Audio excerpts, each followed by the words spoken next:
Thank you, Coach Marizaldi, for coming on, and once again, good luck this season. Now we will take a look at the sports from the winter season, the women's and men's basketball team. Your women, Lady Griffins, came in at 12-15 overall, 8-12 in the WIVIAC, which was good for 12th in the 16-team conference. Katie Littner led the Griffins in both scoring and rebounding with 15.2 points and 7.7 rebounds for the Griffins. Autumn Himes, a senior, chipped in 13 points per game while shooting near 40% from behind the three-point line. She also made 83 three-point baskets. Katie Littner was also named the WVIAC Player of the Week and also made second team All-Conference. And Littner became the first player to be nominated on the All-Conference team. Her 15.2 points and 7.7 rebounds per game were good for 7th in the conference, respectively, in both categories. She also recorded 5 double-doubles on the season. Now to men's basketball. Men's basketball finished up the regular season also 12-15 overall, but finished a very respectable 11-9 in the WVIAC, which was good for 7th in the 16-team conference. They started out the season 1-9, but were able to win 11 of their last 17 games to really finish the season strong.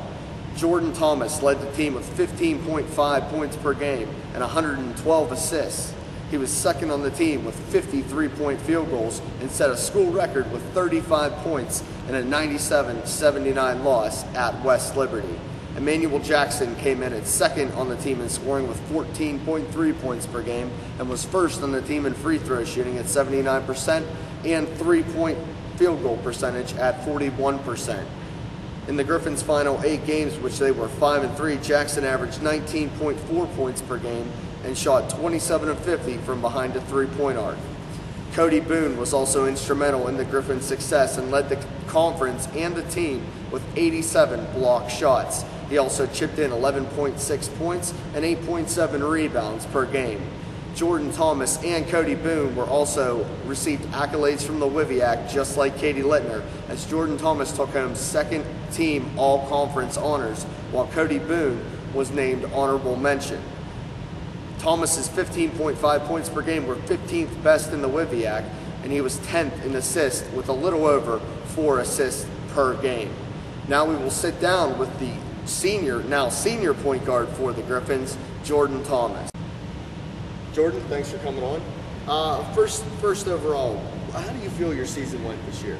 I felt it went pretty good. After the start that we had, I think we came on strong and we had a good year. You know, you talked about the slow start. You guys started out 1-9. What was the feeling in the locker room and amongst your teammates about how it was going at that point? We were 1-9, but if you look at our results, we were in every game. We didn't get blown out too much. I mean, we were only lost by 4 or 5 every game. So when we knew we could win, it was just a matter of time. So when you did start to get these wins, what would you point out as that one win or that one time where you really turned your season around? I would say it was the Concord. We won at home, and then we played again in Ohio Valley. So we won 2 straight games in a row, and then after that, we knew we could play with anybody. What was the most memorable part of the year for you as a team? Definitely the Elders Brothers game, and we beat them, upset them, and stopped they have 37 straight wins in the conference. So that was a big win for our year. Do you feel that this season, playing in the WIVIAC schedule and not being able to be in the playoffs, yeah, it's tough that you're not in the playoffs and you can't be there, but is that going to help you out next year for the schedule that you're going to play? Oh, yeah, definitely. I mean, we proved ourselves this year in the conference, so we have mostly everybody coming back next year, so it should help us a lot going into next year. No, I know, Mike. All right, Jordan, well, thank you very much for joining us today, and good luck in your future in basketball, and we'll see you later. All right, thanks. Thank you, Jordan, for joining us today, and good luck in the future and next year for the men's basketball season. Before we leave, let's take a look at what sports are going on this week here on the Hill. Men's and women's track and field will travel to Coastal Carolina on Friday, March 14th for their invitational. The softball team will be off until March 17th with no games, while women's lacrosse will play March 16th at Slippery Rock for a 1 p.m. start. Men's lacrosse will have a home match Friday, March 14th against Malloy College. Set start time is 3 p.m. Men's baseball will have 3 sets of games, 3 doubleheaders, which tip off Thursday, March 13th against Walsh University. That game is set to have a first pitch at 1 p.m. and it will be here on the Hill. Saturday and Sunday, March 15th and 16th respectively, the Griffins will travel to Charleston, West Virginia for a doubleheader for their first WIVIAC conference games of the year. Those games will start at 2 p.m. on Saturday and 1 p.m. on Sunday. So when you get a chance, try to make it out to the fields here at Seton Hill University to check out our men's lacrosse team and our baseball team as they compete in action this week. Thank you for joining us here on Griffins Sports Weekly.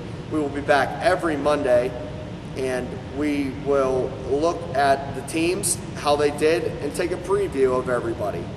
I'd like to thank everybody that helped out with the show, my cameraman Mike Ferrari.